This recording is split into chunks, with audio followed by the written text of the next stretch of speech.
know we've got Kevin Feige, who's the producer of the film. Come on in, Kevin. He's back there still talking. Hey, Kevin, good morning. Next is like the man that I want to be when I grow up, Mr. Ryan Coogler, writer, director, bad boy. Hey, Ryan. Look at him, dapper today, isn't he? He's ready for y'all. Okay, it gives me great pleasure to introduce this next man to you because I've been a fan since back in the day. Everybody, please welcome Forest Whitaker. He's so distinguished. And next, I mean, what else do I need to say? But please welcome Angela Bassett. Here she comes. She's coming. All right. I feel like I need drums. Here she is. Hey, Angela. I love it. I feel like I need drums or like a beat or like a hand clap or something because I'm about to introduce to you all the king. Okay? Are you ready? Everybody, please give a lot of love to Chadwick Boseman.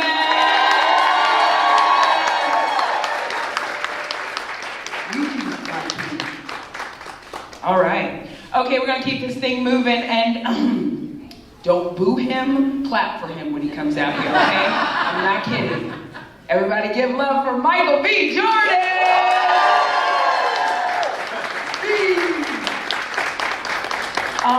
Last night, I almost passed out when she walked onto my platform at the premiere. She had this purple Atelier Versace dress on, and talk about regal. Good! Everybody, please say hello to Lupita Nyong'o!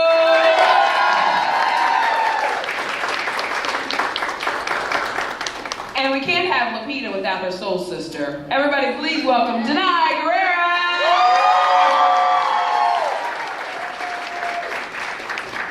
Now, I want to take a special moment to introduce this one to you because I just need Hollywood to please say hello to Letitia Wright. Are you kidding me? Are you kidding me? By the way, who in here seen the movie? Right. Give some love to that for this movie. Okay, we got to give this man a lot of love because he's doing it big this movie, but he's also a Best Actor nominee at the Oscars this year. So please give a lot of love to Daniel Kaluuya. Hi, Daniel. All right, we're filling in here. Andy Serkis, keep on coming. Give me some love, guys. Maniacal, crazy, and I love everything about it. All right, please say hello, everyone, to Martin Freeman. And last but certainly not least, I mean, he takes up the room, so we had to save him for last, everyone. Please welcome Winston Duke. All right, okay, let's give love to your cast of Black Panther. All right, y'all ready to talk? Yeah. Okay. So, I'm still trying to get my life together after last night. I don't know about you guys. I went to bed in the land of Wakanda. I woke up still in the land of Wakanda. I could not get this movie off my mind when I saw it. And I know you guys were so excited. Lupita, when they were introducing you all last night before the screening started, you did like this little dance, like of excitement. I felt like she can barely contain herself. She's so excited. What was going through your mind and how are you feeling when you knew the lights were about to go down and we were about to experience Black Panther? I mean, I've been waiting a long time. And I was just so excited because this was a movie that we all felt a lot of ownership of and that we thoroughly enjoyed making. And you know, when you make a movie like this, of this scale, so much happens between the time you perform it and the time you see it. You know, all the computer graphics stuff. Wakanda was built in a room with Ryan and the incredible design team. You know, and so to see it alive, to see it almost like three-dimensional, was what I was looking forward to, and of course to see it with everyone. It was amazing. It really was. Chadwick, I asked you this last night. It was something that surprised me. I didn't know. I said to you, when you got the call to play Black Panther in Civil War, did you know what was gonna happen? And you said, oh yeah, I knew, you just didn't know. But I love that, so you always knew this was going to happen. Can you hear me? Okay, yeah, I had to make sure, because the initial phone call from Kevin Feige, Louis D'Esposito, Nate Moore, and the Russo brothers was one where they essentially said, we want to bring your character into the Marvel comic universe as a standalone, but this is the best way to introduce him in Civil War. So I was aware of it. And I think when I was shooting Civil War, I was not aware that other people weren't aware that this was going to happen, because it was such at the forefront of my mind. You know, when we did the introduction of El Capitan. So I'm sorry that you didn't know it, but at the same time, I love the fact that it's a surprise to people. Yeah, Kevin, why Chadwick for Black Panther? I think you hear people say this all the time when you're in a setting like this, but he was the only choice. Really? We were, it may not have been this fast, but in my memory, we were sitting around a table, we were coming up with a story for Civil War. Nate Moore, executive producer, suggested bringing in Black Panther because we were looking for sort of a third party who wouldn't necessarily side with Cap or side with Iron Man. And almost instantly we all said Chadwick. And in my memory, although maybe it was the next day, we got him on speakerphone right then. And he was in the back of the limo, and where were you? We were in Zurich, yeah, Zurich. And I was coming off of the red carpet for Get On Up. And my agent was like, you got to get on the phone. And the crazy thing is, I didn't even have international calling on my phone until that morning. And I heard something say, hey, get international on your phone, call your mom. It's some important stuff, literally, that happened, and then that night. And it was born. I love, this movie has been trying to be made for so long. I don't believe in coincidences, so even though I know some people would have liked to have seen it gotten made a long time ago, this was the time for this movie to be made with this cast, with this director, right here. I mean, you did something special, Ryan. I know you were really nervous and excited, but once you saw it last night and you heard the response from the audience, what did you think? Oh man, I felt I just felt incredibly blessed, to have the opportunity to make the film this way, to make the film with this studio. Working with Kevin and his team, Victoria Alonso, Rudy Esposito, and Nate Moore, which I was just talking about. It's been like just an incredible opportunity. And it's not something I ever imagined, would happen. Right. And then to be able to work with some of my mentor and people who I've watched, for my whole life, and some friends that I've made through this process. I mean, it was incredible. I had like 50 of my family members there, all from the Bay Area. They were like talking at the screen. But that's the good stuff, though, right? I just felt really fortunate,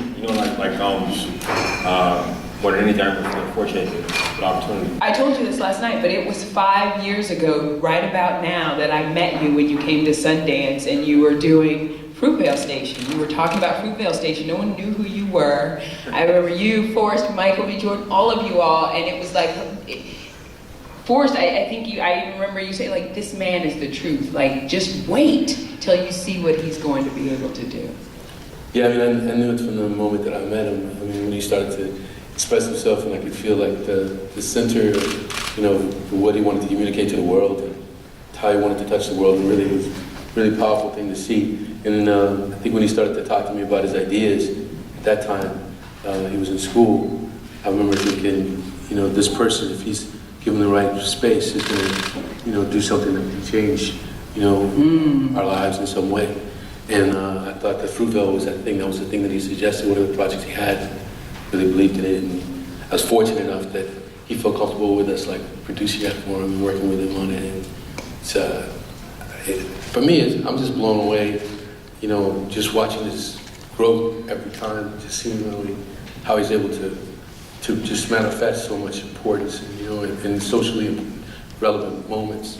inside of things that we want to sit and watch. And so it's been quite a powerful experience for me last night to watch that. Yeah, Michael, I see you nodding your head, and I feel like this movie had so much intention. And when I saw that last night, that I think is what sat with me the most. Because I think I had a little bit of faux hype when I first got on the red carpet. I was like, okay, am I ready?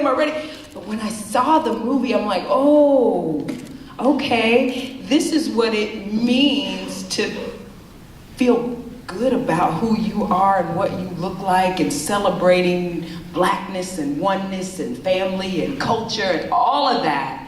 Do you agree, Michael? No, I definitely agree. Last night was the first time I saw the film, and I think I had a little bit of that. I called Ryan, the night before, and or the day before, day of, and I was like, man, I'm anxious, I'm nervous, man. I don't know, kind of like what to expect. Man, he said, look, man, just look at it and try to be a fan, just watch it. You know what I'm saying? And try to enjoy the movie. I was like, in the back of my head, I'm like, yeah, that's never gonna happen. But I'm gonna try. And when I sat down with my family, and this family, and the audience, and I had that same type of reaction, like, man, this is what it feels like. There's nothing that I couldn't describe that feeling before actually sitting down and watching that film, and seeing yourself on screen, not me personally, but people that look like you, in power, and having those, socially relevant, themes, but in a movie that you want to sit down and watch and you can enjoy, that Marvel does so well. So I think it was a really good balance, and everybody won. Everybody did amazing jobs and performances, and it was an incredible film last night. I've never had empathy for a bad boy before, so just so you know, happened last night. This goes to Angela, Letitia, Denai, and Lupita. This film is Black Panther, but I feel like it really could have been called The Badass Women of Wakanda. So thank you, Ryan, for that, because ladies, I was so proud and so excited, and the woman next to me literally turned to me last night and said, why are you smiling so big? And I was like, because look at these women, look at them. I mean, how proud were you all to look on the screen and see yourselves in that last night? What are you two laughing about? We need to separate these. No, because we were like in a dark theater. So just so you know, my nickname growing up was Kool-Aid because they said I had a Kool-Aid grin. I was, but we were close last night in that theater too.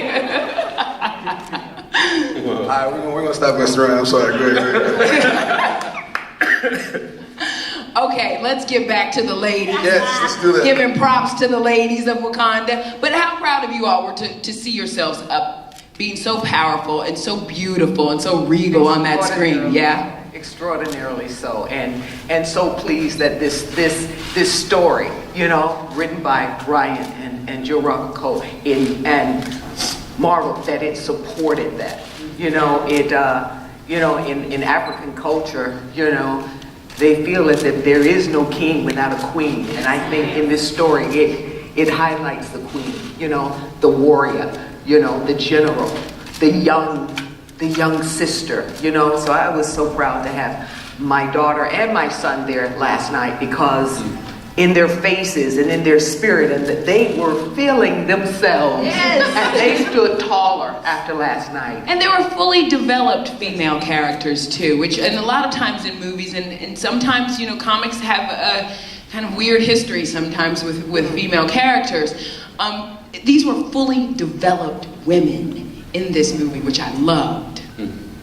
Yeah, you guys are like just nodding your head, yes. Yeah, okay, I'll talk. When Ryan sat me down and talked to me about his vision and the story and the characters and the women, I was just floored, because you don't actually get to hear that often. You don't actually get sat down and hear that type of a vision. And then it embodied with us being on the continent, women from the continent, but very developed, very complex, it was amazing. I mean, it was just like, this is something I was like, I just want to watch it. I get to be in it. I just want to watch this, you know. And then, you know, I mean, it was amazing, the idea of, you know, with the Dora Milaje, you know, the whole, the concept of them, and then to see them come to life, and then these astounding women who I started training with, and you know, one by one, like I was the first one to get my head shaved, you know, and you know, in theory it sounded amazing, you know, and then the day, and I was like, today? And then like, you know, it happened, and then like I walk in, like you know, you go into the restroom to wash your hands, and you look up and you're like, what the, you know, and that took a few days, and then all the girls start coming in, like we'd all been balded, you know, one by one, you know, and just like everybody got their caps on, and then then the pride started to grow, you know, this pride around it, and the sort of embracing of this sort of symbol of power in these women, and then the beauty of how he wrote that moment. I loved that moment where she like doesn't want a wig. Mm-hmm. She doesn't want to cover. This is her joy and her pride is in walking at that with that bald head with that tattoo on it, you know. And I was like, it was so subversive, you know, and it's so subversive in the right way to say that's not necessarily beauty. You don't have to have hair to be beautiful. No, this is beauty right here. So I thought that was really fun. Yeah. There's so many great things I could say about how Ryan developed these women characters and allowed us to collaborate that I feel really blessed about. And well, y'all had me in the gym at 6 o'clock this morning. I'm not even kidding. Not Instagram, but I said I'm trying to get like Lupita. I know we got a lot of questions out in the audience. I know you guys have questions, and I want to get to yours too, because I can sit here and talk to them all day. But I know they want to hear from the fans and from people who haven't seen the film and who have seen the film. So, do we have runners with microphones around? Okay, so who's got questions? Everybody's hand I know is going to go up. All right, so I'm going to let you with the microphone just go to the first person you can get to, because the lights are kind of blinded, so I can't see all that well out there. Stand up, tell us your name. Hi, my name is Cynthia from Kinda Silly Mommy. Hi, Cynthia. Hi, so I saw the movie last night with my 9-year-old daughter, and she loved it. Yeah. And she was like, these girls are so cool, Mom. I said badass, she said cool. Yeah, for Letitia. She wanted to know what your favorite weapon or gadget was, because she thought that was so cool. Oh man, bless you guys for coming and supporting. My favorite gadget would definitely be, I created all of them. Yeah, you did. I think T'Challa's suit's quite beautiful. But I think the gauntlets is pretty dope, because that's her personal little thing. And yeah, it's got like vibranium in it, and it's just her little like, you know, like backup, like kitty cat paws. And she grabs them out, she does some damage. So I love those. So tell her to, you know, I'll make her a future one. By the way, if I had to pick a character, it would be Shuri. I would want to be. I really would. I would want to be Denai. Would you? Yo, did you guys see the? Oh yeah, she would. Yeah, she's bad, y'all. For that, haven't seen it. But seriously, I mean, she's so smart. She's like the brains behind the whole operation. She's young. It's so cool to see that. Chadwick, and she's. You think she's smarter than Black Panther? I allow it.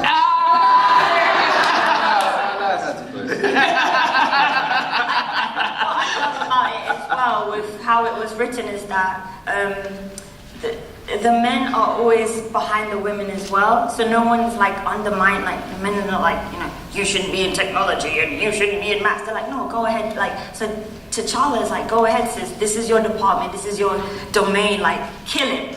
And then I'm gonna work with you to finalize it, because he's dope. But then it's like, okay, like, just do your thing, stay in your lane, and then, you know, but he's just, that's a mentality of a king, and that's brilliant. So everybody's got their own lane. Yeah. But she's cooler than him, but not smarter than him. but she's still. I'm trying to get Wakanda cancelled about the king. I want to speak to that. Yeah. Real quick.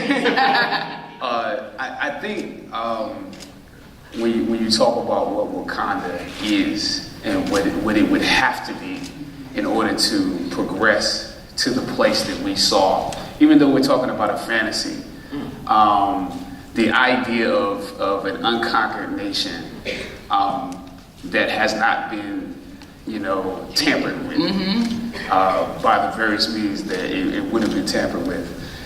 The idea of the next generation being smarter, being better than you, is a concept that they would have evolved to.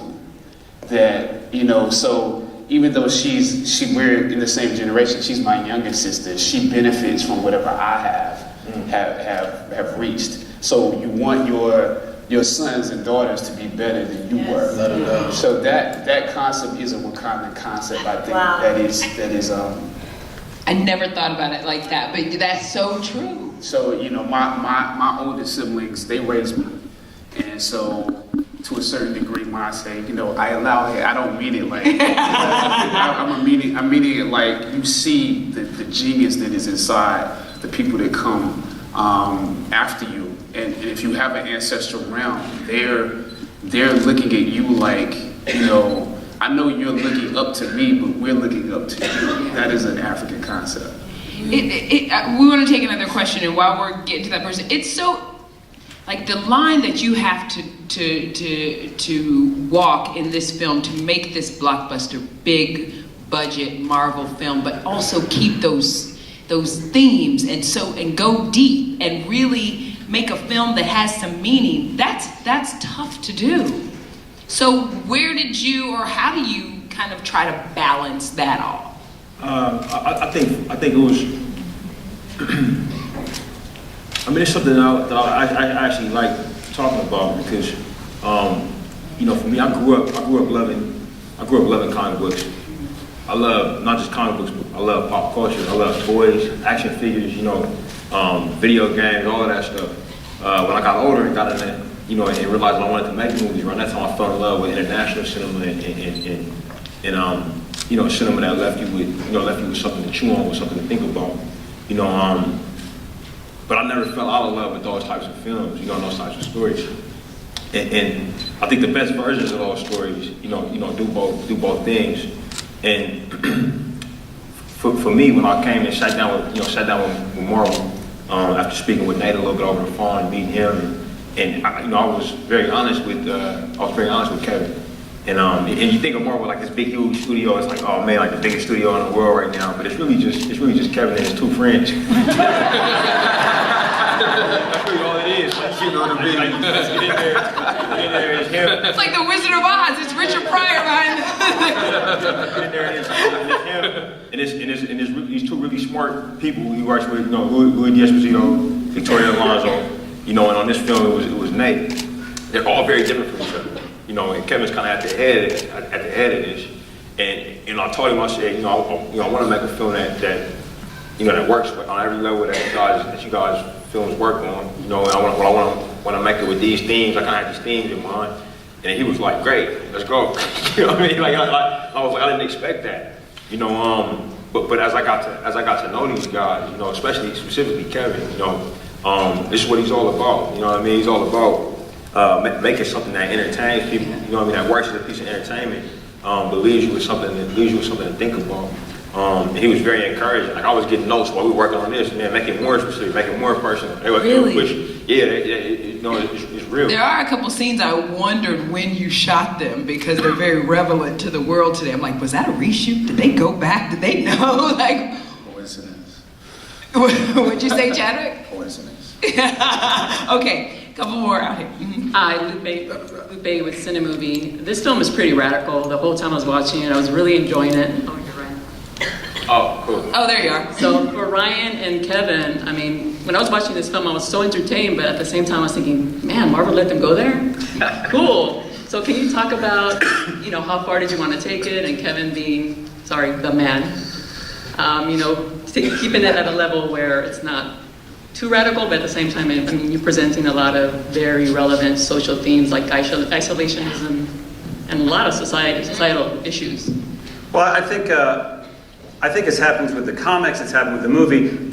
Ryan wrote this for the most part a year and a half ago, 2 years ago. So things have happened in the world which make the film seem more relevant. There are other things in the films that have been relevant for centuries.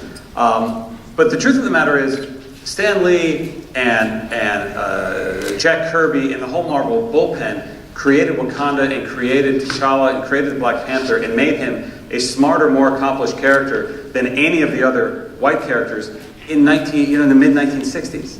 So they have the guts to do that in the mid-1960s. The least we can do is live up to that and allow this story to be told the way it needs to be told, and not shy away from things that the Marvel founders didn't shy away from in the height of the Civil Rights era. Did Wakanda turn out looking like you guys thought it would look in your mind's eye? It did for me. Anybody? Bueller. It exceeded. Anyone? I don't know. Yeah, I think so. I mean, I getting a chance to look at some of the concept art pretty earlier on, and the photos and the graphic art and whatnot.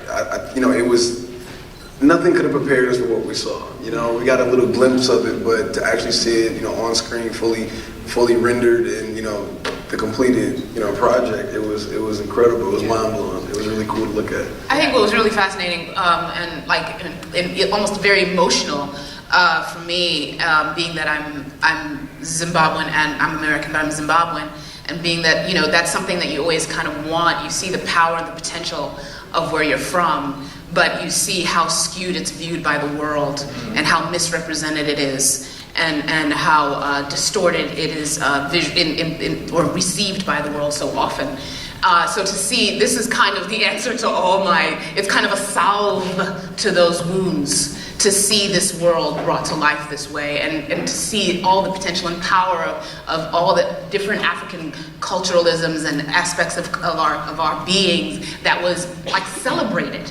And it's so different, it subverts things that we've been seeing forever around the continent, that we see when we're there. We see beauty, we see power, we see potential, we see ability, we see resources, but they're never exhibited. And then to put it on the sort of a Marvel epic scale of exhibition, it's like it really salves wounds in a really deep way.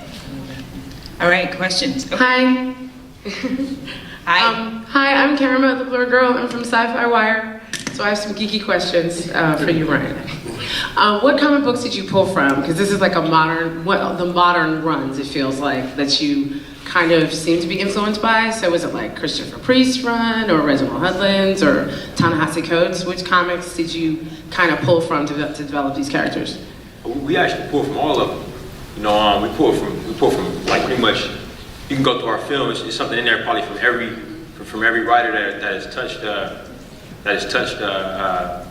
T'Challa's character in the Black Panther comics. From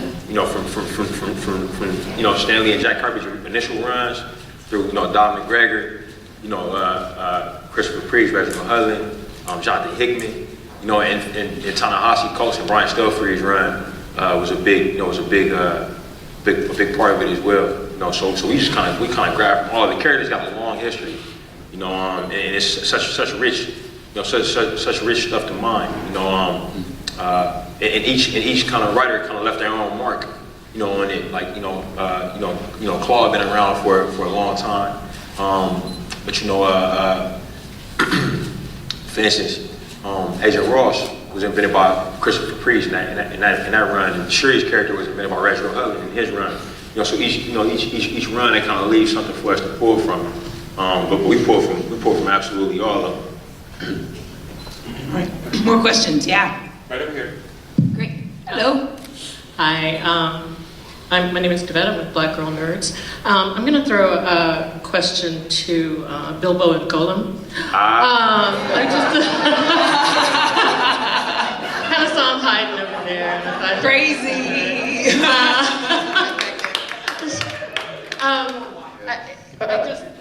I just wanted to ask, you're in this incredible experience with all of this African talent, African descendants talent, actors behind the cameras, crew.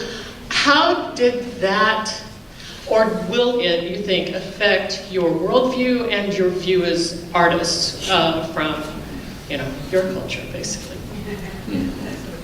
Actually, we were just talking about it earlier on. It was very funny because you reminded me of a story of Ryan saying to us before we were about to do our scene. Ryan came up to us and said, "You know, I've never actually directed 2 white actors before."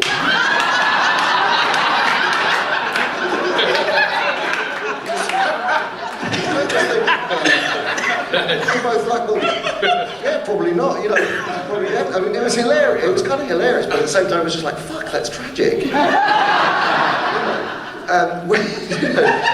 Kind of insane and kind of like weird, but it really was. I mean, it was an incredible experience working with Ryan. He is one of the most brilliant, you know, wonderful, warm, humble, incredibly clever, articulate, visionary directors, and just to be part of this was just, well, for me, I mean, I don't know how you felt. I hated it. Did you? I felt bullied.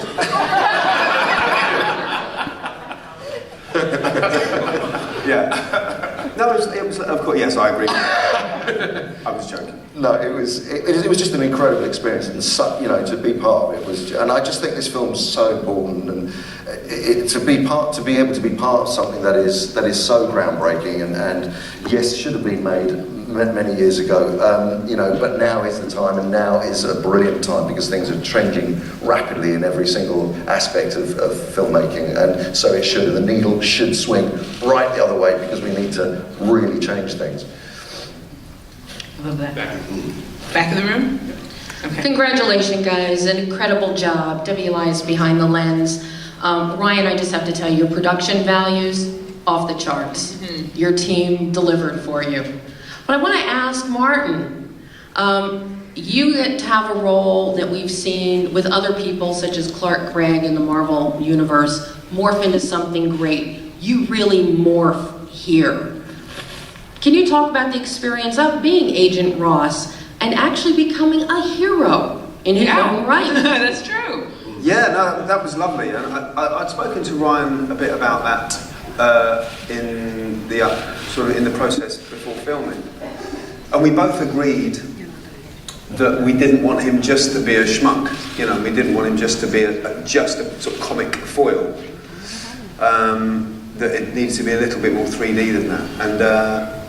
And I was very pleased when I was reading, you know, bits of the script and then new bits of the script that were coming that were making it more empathetic and more sympathetic and a bit more can-do, you know, because it was clear it's not Agent Ross's film by a long way, but he plays his part in it, you know, and there is a sort of ambivalence about Ross, I think, you know, because you're not quite sure if he's going to be down with T'Challa or not, but he ends up having his eyes opened by this country that he knew nothing about, and a civilization that he knew nothing about, and realising that it had something to offer, and that he went away learning a bit from it, you know. So I was very pleased that Ross had his kind of moment of heroism at the end, you know. He gets in his plane and he gets to help out. He has his little Han Solo moment. So I was really pleased, and I thought that was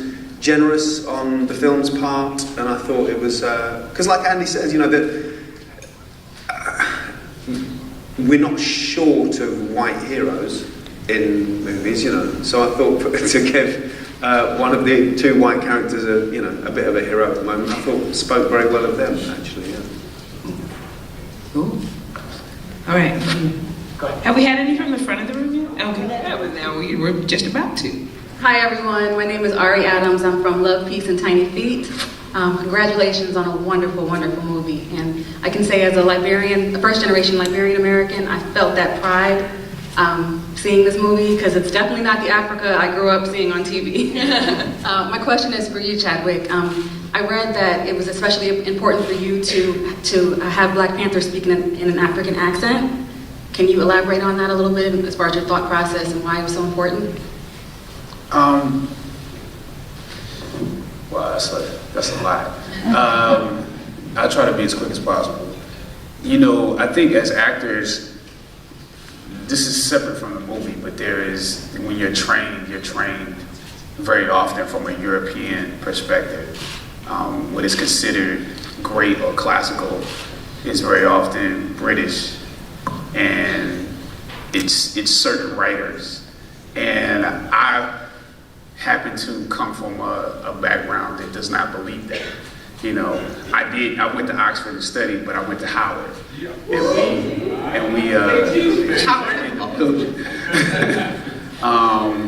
And we were taught to respect our writers and our classics just as much, and believe that it takes the same skill level and same technique, and sometimes techniques that are a little bit different, to pull that off. And so I think you have to tell the stories and be true to yourself as an artist. And in this, there's no reason, you know, because there was a time period where people would ask me questions about whether or not an audience could sit through a movie with a lead character who spoke with that accent, you know. And it was not Kevin, by the way, so just making sure you know that. People outside of Marvel as well. And so I became adamant about the fact that that is not true. That the intonations and melodies inside of an African accent are just as classical as a British one or a European one. And that all of the emotions and aspects of a character can be shown, and expressions can be shown through that accent, and we have to take this opportunity to show that. And he just wouldn't, if he had never been conquered, if his ancestors had never been conquered, and he's never been conquered, and Wakanda is what it is, he doesn't have to go to Oxford to study. He doesn't have to go to Cambridge or Yale or any place to study. He actually got his education at home, and he would not then assimilate a language that is the colonizer's language in order to speak to his people. So he had to speak with an African accent.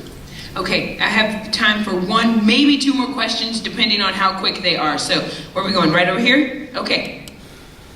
Hi, Brooke Obi with Guidepost. You'll have to forgive me, I've been crying for the past like 12 hours. Y'all are so beautiful. This movie is so beautiful. You should be so proud. I think the main morality issue of this movie is whether you can self-preserve and also save the world. Like, there is a cost. And so I'm wondering if that's how you all feel, that if you were going to be able to save masses of people, that there would be a significant cost to self or risk to self, and how you feel about that. Anybody can answer. Thank you. We haven't heard from Daniel. Hello. That's a very deep question. It's a good question for you because you're the boy to try. I mean, that's what Kabi's about. He kind of feels like of what I believe, I feel. Please say that again. But I need to understand. Do you believe that there is a cost to yourself if you're going to go and try and save the world? Because I know that Wakanda has been able to be what it is because they have put self-preservation first. And the threat is that Wakanda will not be the same, that vibranium could be used against them. So understanding, like Lupita's character, that you may risk something to yourself, but it's worth doing. 100%, because you don't know where what that grows into. One of the things that drew me to this film was a conversation with Ryan talking about Katanga, which is a district in Congo, which I thought was the inverse of Wakanda, where it's like this area where it's like it's got so much resources, but it sacrificed itself for the benefit of the whole world. And if you give a little, what does that lead into? You know, and Wakanda's been kind of like, it's us, it's for us, it's for us. And I do feel like, and I feel that we have that as artists, as creative beings. You step into a certain point, and I feel everyone in this room has that, way you're giving yourself onto it, and then there's a sacrifice you make, there's a compromise you make, where you can't move around, you can't do certain things, but if the cause is just enough, and there's good and bad in every situation. And that's what's amazing about this film for me, was that there's no right decision. There's just a take. I feel there's just love. It's like whether you do things in a loving way. And I feel this is a film that's a lot, well, to me, when I watched it last night, it's about grief and what you decide in grief and how you decide to handle grief, especially between T'Challa and Killmonger. How they decided to handle that death that they got through means that they're different people, but they come from the same root. You know, the pain is the same root, and that shows the testament of T'Challa's character and why he is what he is, and Killmonger can't overcome that for whatever reason, because he's in an environment where the pain is visceral, because he's in the Western world, and it's constant reminders of worthlessness at times, and so yeah, that's for me. It was like, I don't think there's a right and wrong. I just think is the cause just, and if the cause is just, you just do what you need to do. And then sometimes there's sacrifices, but there's also sacrifices if you don't do it. And that's the debate and the battle that we're putting out there, and everyone makes their own decisions. Absolutely. I love that. And by the way, one of your scenes in the film, for me, stuck with me so because I felt like, oh, this is what a measure of a man is, and showing what real strength is without having to wield a sword. I was done in that scene. So thank you for that. Okay. Oh, okay. I was told that was the last question, but do we have time for one more? Anyone? One more? Okay. Hi. Thank you. Last one. Last question, guys.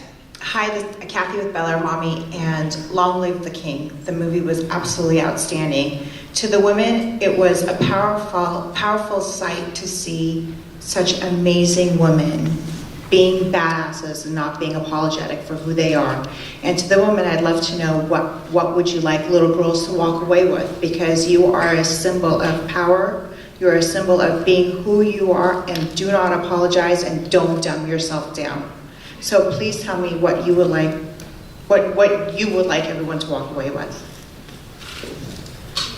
Well, I would say what I love about the way this film represents women is that each and every one of us is an individual, unique, and we all have our own sense of power and our own agency, and we hold our own space without being pitted against each other.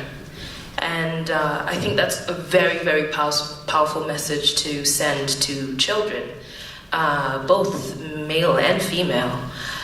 This idea, I think oftentimes in movies we fall into that trap where women, there's very few of us, and then we are against each other, there's a competitive spirit and stuff like that. And this film frees us of that, and we see women going about their business and supporting each other, even arguing with each other, you know, having different points of view, but still not being against each other. And I think that's extremely important. And in so doing, the fact that in this film there's so many of us, we really get a sense of the fabric of Wakanda as a nation. And we see women alongside men, and we see how much more effective a society can be if they allow women to explore their full potential. Absolutely. Yeah. But one more, just to add to that, speaking for some folks that were involved with the film who aren't here to speak for themselves, this film had involvement from brilliant women all over it, from start to finish. You know, as I said, you know, Kevin runs the studio, but he does it with his right and left hand, and you know, his right hand is Lou D'Esposito, but his left hand is a woman named Victoria Alonso, who's amazing, and she was there from day one. And our crew was just you know, hired with women who were the best person for the job. You know, they weren't hired because they were women; they were hired because they were the best for the job. And that was our cinematographer, Rachel Morrison, our costume designer, Ruth Carter, our production designer, Hannah Beaker, and our first assistant director, who was responsible for getting everything going, Lisa Satriano. You know, and in post-production, you know, this film was edited by Michael Shaver and Debbie Berman. who's from South Africa. You know, and finished by Victoria Alonso, but you know, throughout that process, and you know, it was a constant thing where, you know, Victoria would raise her hand sometimes when we were in the script meeting, like, yo, I don't think that should happen. It was like, okay, you know, you zig where you should zag, and working with these amazing women. But I mean, I thought that the set was just, you know, I was incredibly blessed to have these people. Had their perspective and had their fingerprints all over it. When you saw those frames, when you saw all that stuff, you know, that presence, that's, you know, what is it, over half of the society, over half of the population, you know what I'm saying? It was there constantly and there in full effect. Well, you see what happens when your set reflects America, what you can do, right? Yep. All right. Thank you, guys. We could sit and talk to you all day, but we're not going to. Guys, give them a big round of applause because you don't get this opportunity often. But the whole cast, ladies and gentlemen, Black Panther, thank you guys so much. We appreciate you. Hey, thank you so much.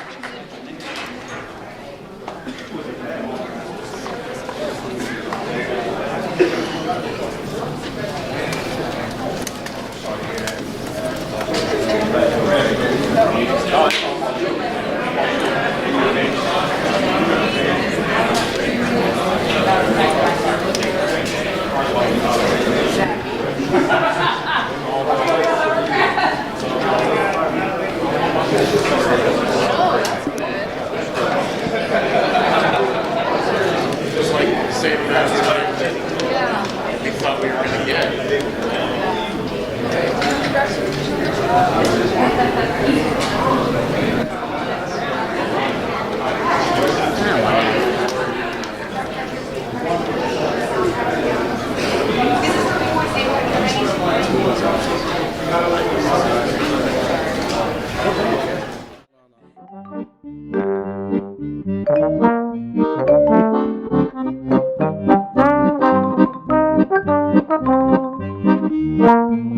Thank you.